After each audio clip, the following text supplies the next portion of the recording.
right, so I am here at the Seismique Museum with co-founder Josh Corley. Hey Josh. Hey Sarah, how are you? Great. So tell me more about this very cool new museum. So Seismique is what we describe as an interactive and immersive art museum. I'm standing in front of the color portal, which is one of the 3 entrances into the exhibit spaces. We're just inside of the lobby, and maybe the viewers can't see, but it's all black and white. It's totally devoid of color. I'm gonna do this real quick. And it's intentionally done so there's a palette cleansing, if you will, before you enter the colorful spaces. And all the rest of the spaces are colorful, right? Yes, all the rest of the spaces are colorful, and you can augment them with whenever you enjoy them, whenever you're inside the space, and you can augment them both physically, and we have an application you can download that you can see, but it's both for wayfinding and to be able to augment the spaces.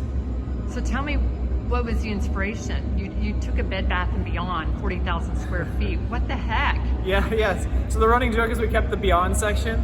So Steve and I, my business partner and co-founder, we had done a little bit of traveling. We'd seen different types of art that was popping up throughout the world and country. And as you know, Sarah, the Houston art scene is incredible. So we wanted to bring together this type of art that is what we describe as immersive and interactive.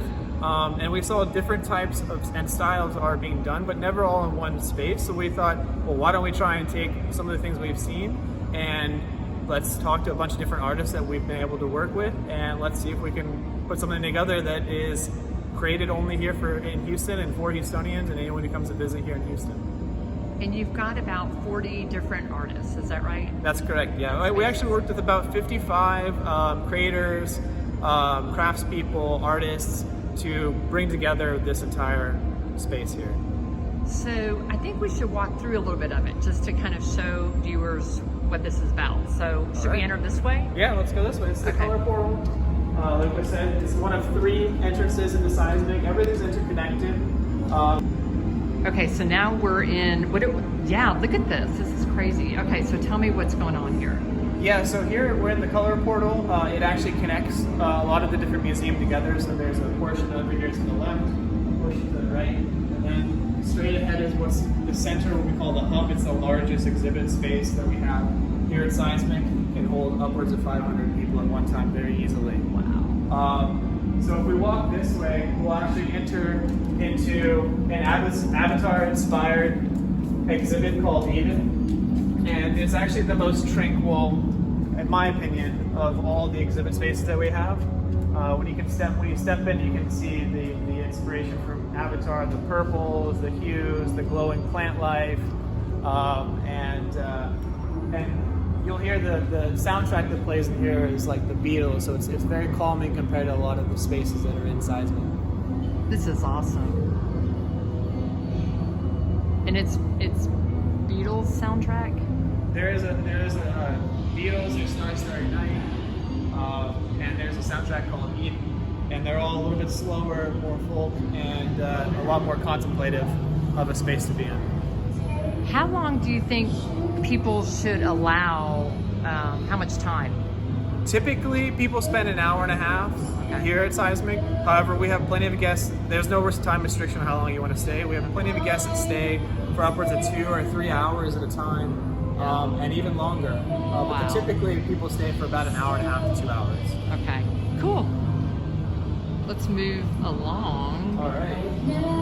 So, you might as well just go through the whole thing as quickly as possible. We'll give a quick tour. We're now moving into what's called alien grass. So there are glowing bulbs here that whenever you touch them, it changes the entire space. That's so cool. I love this.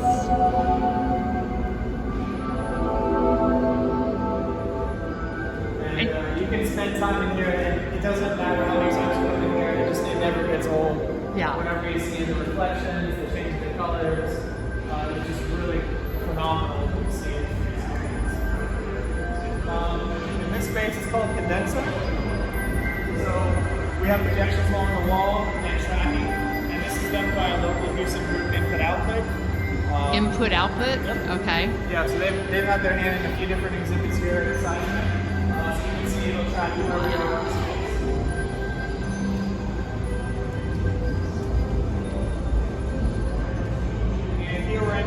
to Venus. So this is an artist by the name of Toshiko Moriyuchi-Nagadam, who has shown in various museums across the world and has spent her entire life making crocheted masterpieces. So this is a crocheted clay area that you can actually swing on the balls and climb up through, and it's very similar kind of to a trampoline at the top that you can play on top of. Oh my God, that's awesome. She's an 80-year-old artist who's been doing this. She's dedicated her career to these crocheted masterpieces here. And has she been at the Museum of Fine Arts? No, she has not been. Okay. She has been to MoMA. She showed at MoMA, and she did a lot of work in Japan. She's actually based out of Canada now, and is originally a Japanese artist. It reminds me a little bit of the exhibit that is there right now. I know it's not her, but yeah. Mieto, I can't remember his name. Yeah, it's Albert Netto, right? Albert Netto, yes, there you go. So this is called Unidentified Flying Beat Machine, and if you can tell, it's similar and reminiscent of a UFO, but you can actually make and create different beats.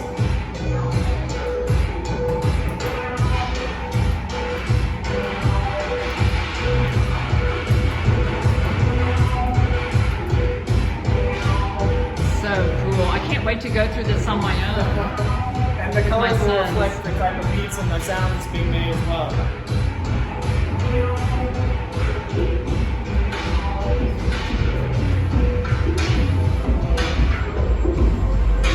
So this exhibit is called Brainwasher.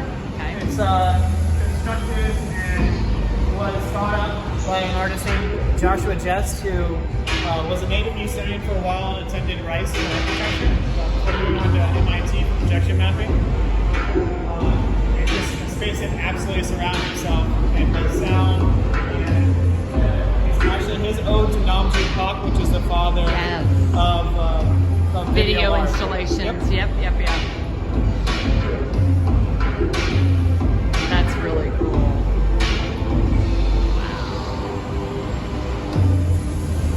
Yeah, Nam June Pak has shown his art here quite a bit. So.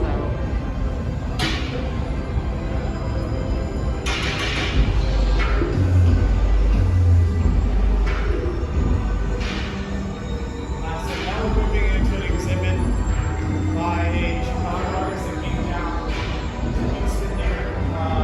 It's actually two comets that are crashing. So if you can imagine one crashing here and one crashing there. And they symbolize the beauty that is in chaos and destruction that occurs at times. Wow.